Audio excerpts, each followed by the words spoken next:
Hello, good morning to all of you. Today, in this video, we will talk about Gauss divergence theorem.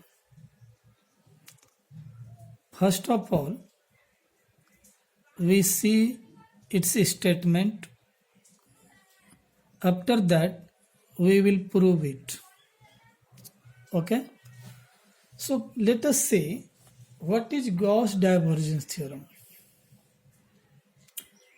In physics, we come across so many problems where surface integral is given, we need volume integral, or volume integral is given, we need surface integral. So in that case, Gauss divergence theorem helps because it correlates surface integral with volume integral. First we read the statement, then we will discuss in detail.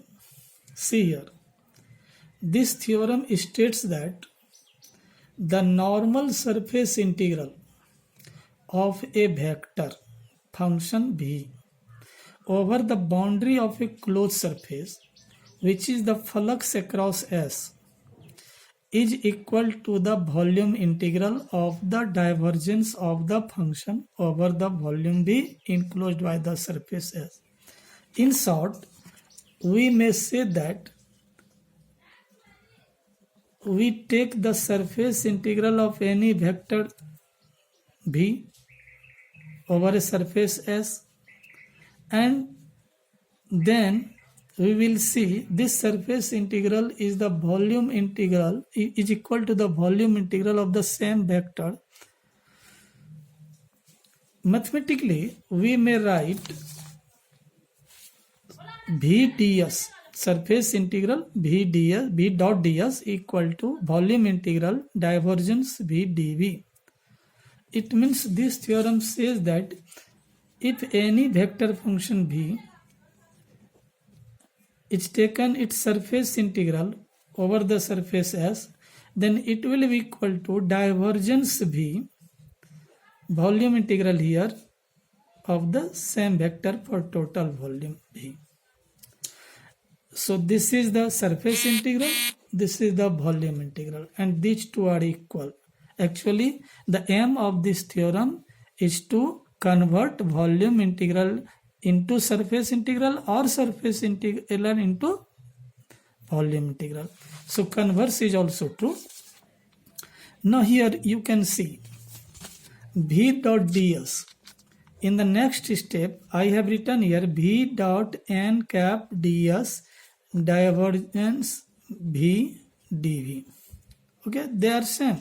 But why do we change this expression by introducing n cap?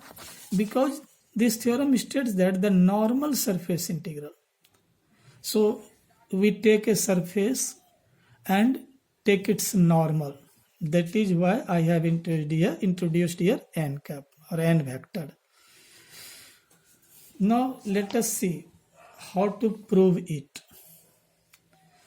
To prove it, we have to take a vector, we have to take an object or closed surface. Suppose this is a volume V bounded by surface S. Actually, we consider three-dimensional figure. Now, suppose this volume or this surface having volume V in three-dimensional is divided into so many infinitesimal cubes. Take one cube. See here, let us suppose that the volume V enclosed by the surface S is made up of a very large number of elementary volumes in the form of a cube adjoining each other, means one cube next to next cube, upside one cube, below one cube, left side, right side, each side each cube. That is why I say that a cube adjoining each other. So many cubes are here. and we are considering one elementary cube, whose suppose this is your cube. In figure you may see here. So in figure this is a cube. It is an elementary cube, but its sides are taken such that they are parallel to coordinate axis. Okay, they are parallel to coordinate axis. This side is parallel to x-axis, this side is parallel to y-axis, this side is parallel to z-axis.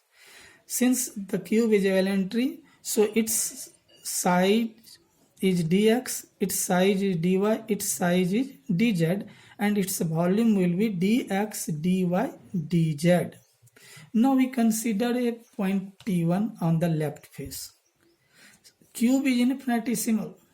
So P1 point may be supposed to be a face. Actually, I am saying it is point, but since this cube is so infinitesimal that we may say that, we may consider that P1 point encloses the whole face. Okay. Let the volume of the such cube is dV. As I told you, dV is equal to dx, dy, dz. Vx, Vy, Vz are the component of V. V is a vector whose component here Vx, Vy, Vz. Now our purpose is, target is, first we calculate the how much flux is entering here. Flux is equal to, its formula is vector into area, dot area. So what is vector along x-axis, because we are considering this face. So Vx component, and its area is, this is dy, this is dz. So area is dy, dz. This is the flux which is through left face. You may give the name of face A, B, C, D, anyone, where the integral extends over the area of the face. Okay. Now the total flux through the face of the cube V dot ds is equal to, this is total. This is the flux at any point P1. Now we are considering total face, whole face. So we are using here double integration sign for surface integral. It will be this one. Taking the sum of all the elementary cubes. As I told you that first we consider only one elementary cube. Now we consider total cube. So actually first we calculate one elementary cube, in which we have calculated the total flux which is entering from left face, and now the flux which is at the right face. It will be minus Vx P1 dyz. Why minus? Minus because it is entering. Actually flux is taken outward. Similarly, flux through the right face. This one is the flux which enters here. Now we are going to calculate flux through the right face. Okay. So first we see what is the change in vector in going from this face to this face. Suppose per unit change is del Vx by del x. Then how much distance we go from this to this? It is dx. So total change will be Vx P2 equal to Vx P1 plus del Vx by del x dx. आप ये समझ सकते हैं कि ये कहाँ से आया.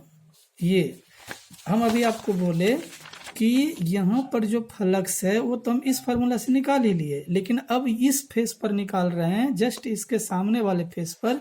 तो इतना डिस्टेंस हम बढ़ गए. जब इतना डिस्टेंस बढ़ गए तो फ्लक्स में चेंज हुआ. तो हम चेंज कैसे निकालेंगे? तो पहले देखेंगे एक स्टेप बढ़ने से या पर यूनिट क्या चेंज होता है. तो यहाँ था Vx_P1, यहाँ मान लेते हैं Vx_P2. Vx_P2 जो होगा Vx_P1 से तो ज़्यादा होगा. कितना ज़्यादा? तो पर यूनिट इतना चेंज होता है, और dx जाना है तो इतना चेंज हो गया. Okay. So total flux on the right face. No we have calculated the flux here, we have calculated flux here, we are going to calculate net flux. Net flux means this minus this. So it will be, see here, if we subtract here in this expression this one, so this will be cancelled out, left term is here. This is the flux for these two opposite faces. Now we are considering top and bottom and front and back. So it will be along y-axis, this one, along z-axis, this one. Now we combine these three, we will get total flux. Total flux means sum of these three, x-axis, y-axis, z-axis, all we sum up. So this is the total flux. We may write del x by del vx by del x, del vy by del vz, del vz del dot b, and this is volume dv. Okay, so see here, this is volume. Now del is also written as, del dot is written as divergence v, so it is divergence v dv. If ds is the area of the face of the cube and n is the unit normal vector to this surface, then ds is equal to n ds. Okay, ds equal to n ds. Therefore the total flux through the face of the cube is this one, and this is equal to divergence dv del dot v dv, taking the sum of all the elementary cubes. So far we have considered one infinitesimal cube. Now we are considering all the cubes. So taking total means sum, it will be surface integral v dot ds is equal to volume integral this one. This is Gauss divergence theorem. In terms of Cartesian components, the theorem is this one. Okay. Now we see one problem. You may use this theorem to solve problem. This is the problem, surface integral r dot ds. Let us see what its value. First we convert it into divergence r by using Gauss divergence theorem. As we know, surface integral equal to volume integral, and here divergence del dot r is equal to, this is del and this is component of r in terms of unit vector, and as you know, I dot i1, j dot j1, k dot k1, so it will be del x by del x1, del y by del y1, del z by del z is equal to 1, so 1 plus 1 plus 1 3. So this one equal to this. Okay, now I am uploading this one from page 1. So this is your page 1. It will help you in writing this. So this is your page 1. Okay, and this is your page 2. You may note it, and this is your page 3. Actually Gauss divergence theorem is up to here. This is a tail part. So I hope you have understood this theorem. If you have any problem, you may contact through WhatsApp or Telegram or any other sources. I will help you. Okay, thank you.